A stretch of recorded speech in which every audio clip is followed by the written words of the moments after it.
Typo merujuk kepada istilah typographical error atau kesalahan ketik yang telah dikenal sejak manusia mengenal mesin cetak. Di masa sekarang, apabila menemukan kesalahan ketik dalam sebuah dokumen, dengan mudah tinggal edit dokumen tersebut.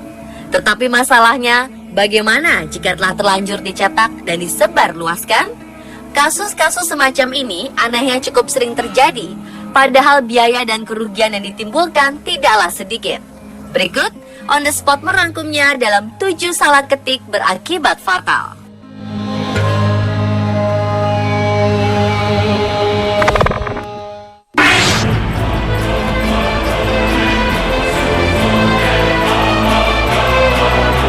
Kontes pemilihan Miss Universe 2013 di Kanada menyisakan kepedihan bagi Dennis Garrido yang saat itu terpilih sebagai pemenang.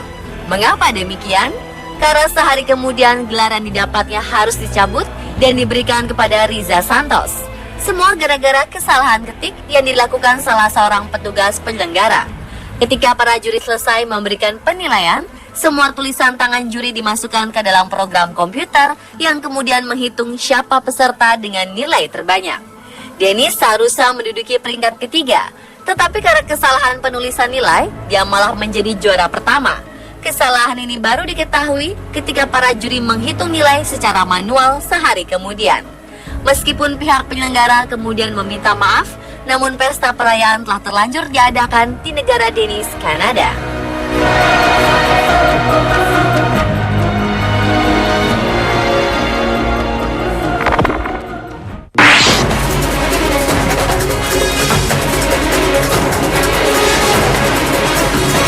Pada tahun 2009, Companies House di Inggris yang mencatat segala informasi transaksi keuangan perusahaan mengeluarkan laporan bahwa perusahaan Taylor & Sons telah bangkrut.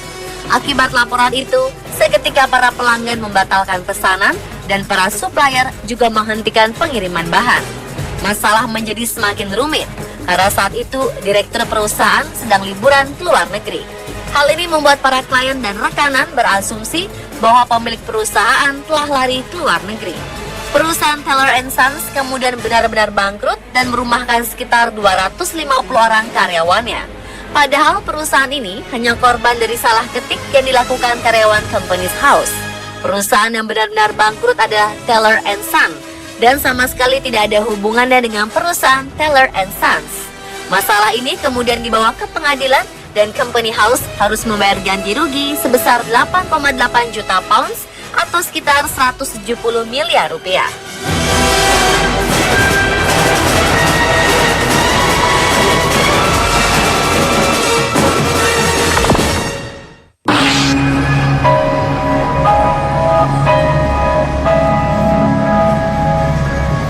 Pada tahun 2003, seorang balita 18 bulan di New South Wales, Australia harus menghembuskan nafas terakhir gara-gara salah ketik.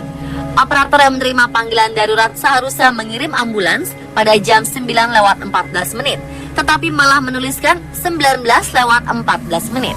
Setelah lama menunggu, ambulans tidak kunjung datang. Orang tua si bayi kemudian sekali lagi menghubungi 911, namun semuanya terlambat. Bayi tersebut keburu meninggal dunia.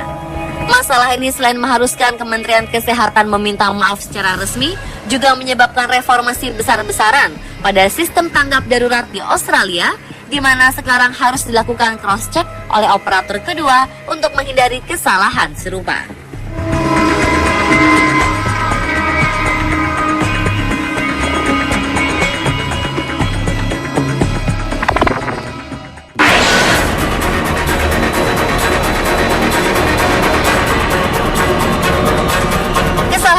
Dilakukan oleh operator Manchester United. Kesalahan tersebut membuat MU rugi mencapai 200.000 pound atau setara dengan 3,9 miliar rupiah. Kesalahan tersebut terjadi ketika operator laman resmi MU salah menuliskan harga jual jersey setan merah musim 2014-2015. Alhasil, lebih dari 4.000 fans MU bisa mendapatkan jersey tersebut dengan setengah harga. Jersey MU musim ini akan dijual seharga 55 pound atau sekitar 1 juta rupiah. Tapi karena salah ketik, jersey tersebut dijual dengan harga 22 pound atau sekitar 431.000 rupiah. Sedangkan jersey kit setan merah yang dihargai 92 pound sekitar 1,8 juta rupiah terjual dengan bandrol 37 pound atau 728.000 rupiah. Lebih dari 4.000 fans MU pun untung besar. Pihak MU pun mengakui adanya kesalahan tersebut. Mereka pun sudah mengikhlaskan kerugian yang mencapai 3,9 miliar rupiah.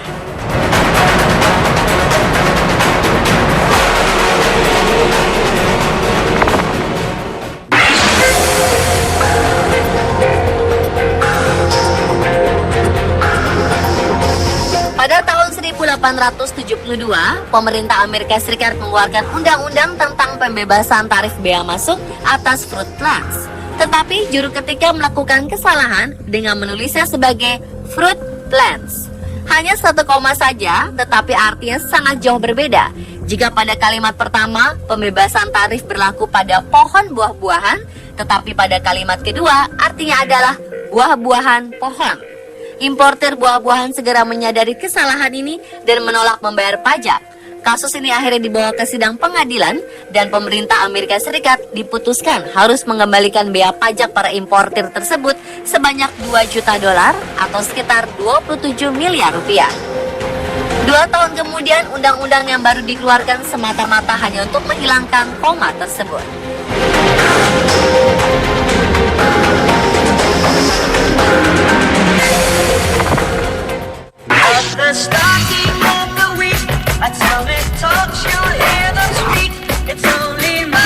Ekspektasi lebih membuat seseorang rela merogoh kocek yang tak sedikit untuk mendapatkan mobil bermerek Porsche. Pasalnya, pabrikan mobil sport asal Jerman ini dikenal kelihayannya dalam menciptakan kendaraan yang sporty dan mewah berkat pengaplikasian komponen berkelas. Ketelitian dalam setiap pengerjaan unitnya pun diperhatikan betul. Tapi nyatanya, seorang pembeli justru dibuat kecewa.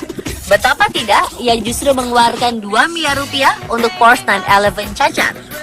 Dijelaskan, emblem yang biasa jadi identitas di buritan mobil sport ini luput dari pengecekan sang pengerja di pabrik. Emblem yang sedianya Porsche malah tertulis Porsche. Diketahui, pembeli mobil mewah ini berasal dari Dubai.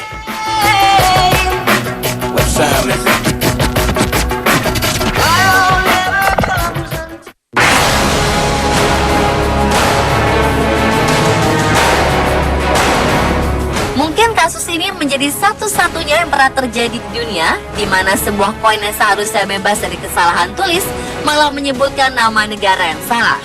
Pada tahun 2008, pemerintah Chile mengeluarkan pecahan koin 50 peso yang bertuliskan Chile. Anehnya, typo parah ini baru dilaporkan secara resmi pada tahun 2009. Meskipun segera setelah itu pemerintah Chile langsung menarik peredaran koin ini, namun masyarakat rupanya mempunyai pendapat lain. Mereka berpendapat bahwa koin ini kelak akan menjadi buruan kolektor. Karena itu, mereka lebih memilih untuk menyimpannya daripada menukarkan dengan koin yang baru. Pemirsa, itulah salah ketik berakibat fatal versi on the spot.